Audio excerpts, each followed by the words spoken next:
राधे राधे। जय श्री कृष्णा। श्री राधा रानी की अहेतु कृपा से हम श्री कृष्ण चैतन्य महाप्रभु जी के चरित्र को सुन रहे थे, उनका श्रवण कर रहे थे। तो उसी प्रकार आज श्री कृष्ण चैतन्य महाप्रभु जी के चरित्र का भाग 10 है। कल हमने उनके विद्या अध्ययन का समय देखा था, उनके मित्र के बारे में सुना था और वह विद्या अध्ययन के पश्चात शिष्यों को पढ़ाने भी लग गए थे। उन्होंने अपना विद्यालय भी खोल लिया था जहाँ वह पढ़ाया करते थे व्याकरण।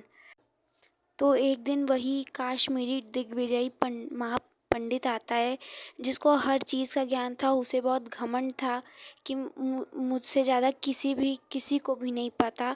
तो उसी के घमंड को कैसे महाप्रभु जी तोड़ते हैं वही आज हम जानेंगे।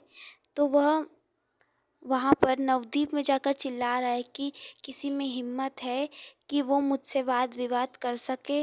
तो पहले ही निमाई महाप्रभु जी ने कह दिया था कि मैं नहीं कर सकता।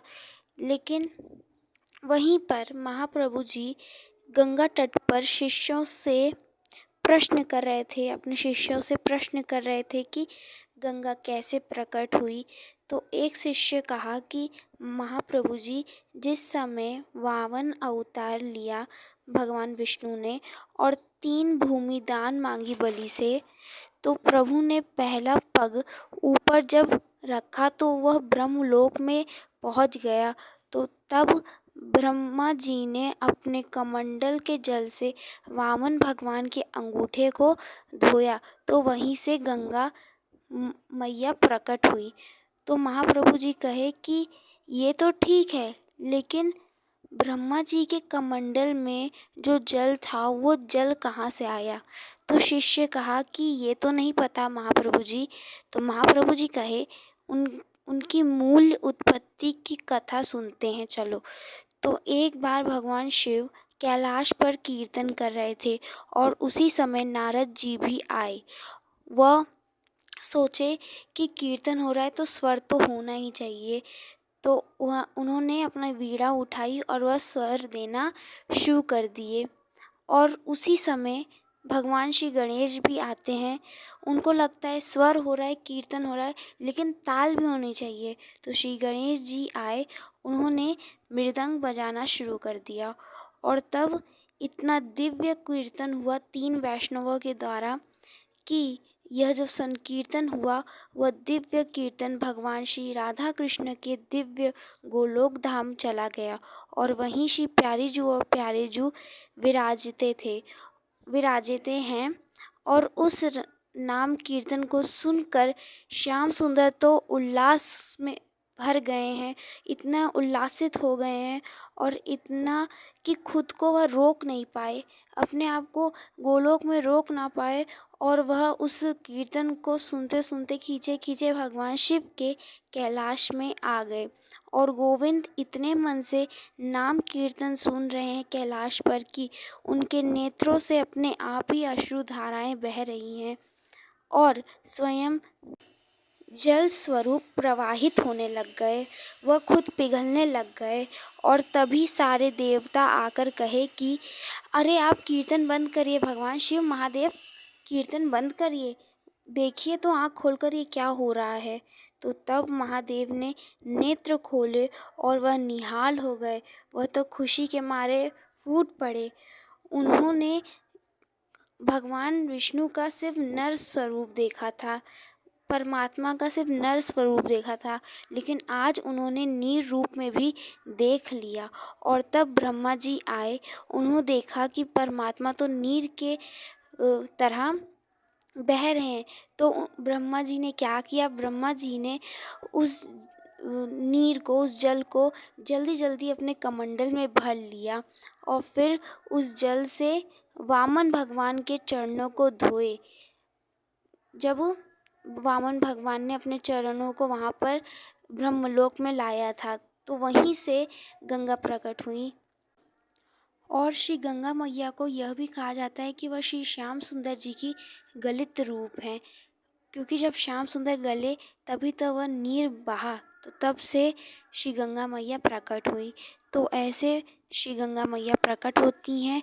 तो ये चर्चा उस दिग्विजय ने भी सुना और फिर उस समय एक शिष्य से पूछा कि ये इंद्र के समान इतना सुंदर कौन है। लोगों ने बताया, शिष्यों ने बताया कि यही तो वो निमाई प्रभु जी हैं। तो वो कहे, अच्छा यही वो निमाई हैं। मैं तो सोचा कि निमाई कोई वृद्ध होगा, बुजुर्ग होगा, लेकिन ये तो एकदम बालक के समान है, ये तो एकदम नौजवान है।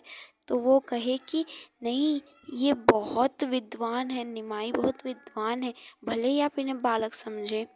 तब वो दिग्विजयी गए महाप्रभु जी के पास। तो श्री गौरांग ने प्रणाम किया, श्री गौरांग महाप्रभु जी ने प्रणाम किया। क्यों किया? क्योंकि जो वो दिग्विजयी था वो उनसे बड़ा था, इसीलिए उन्होंने प्रणाम किया। तो वह काश्मीरी पंडित कहा कि आप ही निमाई पंडित हैं? तो कहे जी। तो वो पंडित कहा कि अब मैं आपसे क्या ही वाद विवाद करूं, आप तो बालक हैं छोटे से, आपसे मैं क्या ही बात कर सकता हूँ। तो आप एक काम करिए, आप मेरे विजयी पत्र पे हस्ताक्षर कर दीजिए कि मैं ही विजयी हूँ, मैं ही दिग्विजयी हूँ। तो महाप्रभु जी कहे कि पहले आप कहते हो कि मैं बालक हूँ और दूसरे में आप कहते हो कि मेरे हस्ताक्षर आपको चाहिए, कुछ तो बात करिए। तो वो कहे, चलिए वाद विवाद करते हैं। तो महाप्रभु जी कहे, वाद विवाद करने का कोई अर्थ नहीं। तो वह कहे कि आप कोई प्रश्न पूछिए। तो महाप्रभु जी ने कहा, ठीक है, मैं प्रश्न पूछता हूँ। तो महाप्रभु जी ने कहा कि गंगा जी के बारे में कुछ कहिए। तो दिग्विजयी बहुत बहुत विद्वान, उसने एक बार में खुद से 100 श्लोक बनाकर जल्दी जल्दी जल्दी जल्दी बोल दिया, वो भी खुद से। तो महाप्रभु जी कहे, ठीक है, बहुत अच्छे बहुत अच्छे। अब बताइए, चलिए इसका इनमें से किसी एक श्लोक का व्याख्या कीजिए। तो पंडित ने कहा कि आप ही बताइए कौन से श्लोक का वाचन करूं, व्याख्या करूं। तो महाप्रभु जी ने कहा कि ये मध्य वाले श्लोक को बताइए। उन महाप्रभु जी ने उस मध्य वाले श्लोक को वाच भी दिया और कहा कि इस श्लोक का व्याख्या कीजिए। तो वो पंडित तो एकदम वो सोचा कि अभी मैंने श्लोक बनाया और इन्होंने तुरंत ही उस श्लोक को कंठस्थ कर लिया। तो उस पंडित ने श्लोक का अर्थ बताना शुरू कर दिया। तो महाप्रभु जी ने कहा कि ये तो शब्दार्थ है, आपने तो इसका अर्थ बताया है। तब गौर कहे कि कुछ नहीं, अब ये बताइए, ये अब कुछ श्लोक के गुण और दोष भी बताइए। तो वह पंडित दोष सुनते ही पंडित का मुख लाल पीला होने लग गया, वह आग आग बबूला होने लग गया। कहा, आप यह कैसे कह सकते हैं कि मेरे बनाए हुए श्लोक में त्रुटि हो सकती है, दोष हो सकता है। वेदव्यास के लिखे हुए में दोष हो सकता है, वेदव्यास के लिखे हुए में दोष हो सकता है, लेकिन मेरे श्लोकों में दोष नहीं हो सकता, मेरे श्लोकों में त्रुटि नहीं हो सकती। तुम बालक कैसे कह सकते हो कि मेरे श्लोकों में दोष हो सकता है। तो महाप्रभु जी कहे कि आप थोड़ा धीरज रखिए, थोड़ा धीरज रखिए, आप ऐसे गुस्सा मत होइए। तो वो कहे, आप कैसे कह सकते हैं कि मेरे श्लोक में त्रुटि हो सकती है। तो निमाई जी कहे कि अच्छा, आप नाराज मत होइए, तो मैं बताऊं। तो वह कहे, हाँ हाँ बताइए। तो निमाई जी कहे कि इस श्लोक में जो आपने भी वाचा है, इसी श्लोक में 5 गुण है और 5 दोष है। आप कहें तो पहले क्या सुनाऊं। तो वो कहे, मेरे श्लोकों में तो दोष हो नहीं सकता, तो पहले आप दोष बताइए। तो महाप्रभु जी ने दोष गिनवाना शुरू किया। पहला दोष सुना जब उस पंडित ने, वो कहा, हाँ ये तो दोष है। तो फिर महाप्रभु जी ने दूसरा दोष बताया। तो वो कहा, ये भी सही है, मेरे श्लोक में दोष है, लेकिन तीसरा नहीं हो सकता। तो महाप्रभु जी कहे, नहीं, तीसरे वाले में भी दोष है, तीसरा दोष भी आपके श्लोक में है। तो महाप्रभु जी बताए। तो वो कहा, हाँ दोष तो है। फिर ऐसे महाप्रभु जी ने 4-5 सारे दोष बता दिए और साथ ही साथ महाप्रभु जी ने 5 गुण भी बता दिए। तो अब जो पंडित वो बेचारा कहाँ जाए, उसकी तो बेइज्जती हो गई।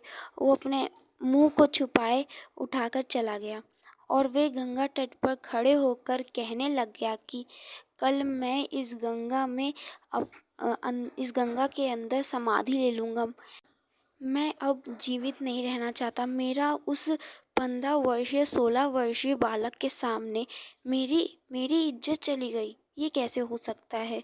और ये पहले प्राण त्यागने से पहले मैं माँ सरस्वती से पूछूंगा कि उन्होंने तो मुझे वरदान दिया था कि मैं किसी भी नर से, मनुष्य से हारूंगा नहीं।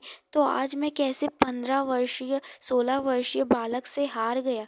तो उसने पूरे रात सरस्वती मैया के श्लोकों का जाप किया। तो फिर मैया सरस्वती प्रकट हुई और पूछी कि क्या हुआ बेटा, क्या हुआ? तो माँ पंडित जो था वह कहा कि माँ, वह निमाई बालक वह मुझे कैसे हरा सकता है? तो माँ कही, तुमको मैंने क्या वरदान दिया था? तो वह बोला कि आपने मुझे यह वरदान दिया था कि मैं किसी भी नर से हारूंगा नहीं। तो मैया कही कि मैंने तुम्हें नर से कहा था, ना कि नारायण से। तो यह बात उसे कुछ समझ में नहीं आई। तो माँ कही कि मैंने तुझे यह वरदान दिया था कि मैं तुझे किसी भी नर से नहीं हारने दूंगी, लेकिन उस परमात्मा से तो नहीं कहा था, उस परमात्मा से तो तू हारेगा ही। तो पंडित को कुछ समझ नहीं आया और फिर कहा कि माँ स्पष्ट कहिए। तो माँ कही, मैं स्वयं जिसकी उपासना करती हूँ, आराधना करती हूँ, तू उनसे हार कर आया है, तू नारायण से हार कर आया है।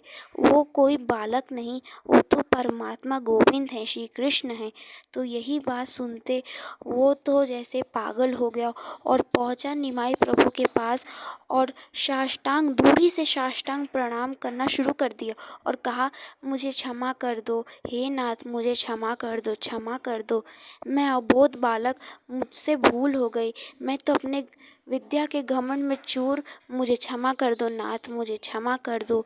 तो वो कहा कि हे नाथ, आप पूरे नवद्वीप के लोगों को अपना यह बालक रूप बनाकर पागल बना सकते हैं, लेकिन मुझे नहीं। मुझे माँ ने सब बता दिया है कि आप प्रभु हैं, आप नारायण हैं, आप मुझे अपना दर्शन दे। तो महाप्रभु ने उस पंडित को अपने नारायण रूप का अनुभव करा दिया और फिर निमाई प्रभु कहे कि अब तो तुम सब जान गए हो, अब तुम्हारा यहाँ रुकना सही नहीं। तो वो कहा कि मैं कहाँ जाऊँ नाथ? तो महाप्रभु कहे, जाओ तुम वृंदावन जाकर तुम श्यामा श्याम की उपासना करो, राधा कृष्ण की उपासना करो। तो वह पंडित वृंदावन जाकर गुप्त रूप से वृंदावन का आश्रय ले लिया और वहाँ श्री श्यामा श्याम के चरणों का उपासना शुरू कर दिया। इसी प्रकार आज का प्रसंग हम यहीं अंत करते हैं। कल हम श्री जी की कृपा से जानेंगे कि निमाई महाप्रभु जी के विवाह कैसे होता है, उनके विवाह के पश्चात उन्होंने दूसरे मनुष्यों पर कैसे कृपा की, प्रेम को दान कर कर। तब तक के लिए आप सभी को राधे राधे, जय श्री कृष्णा।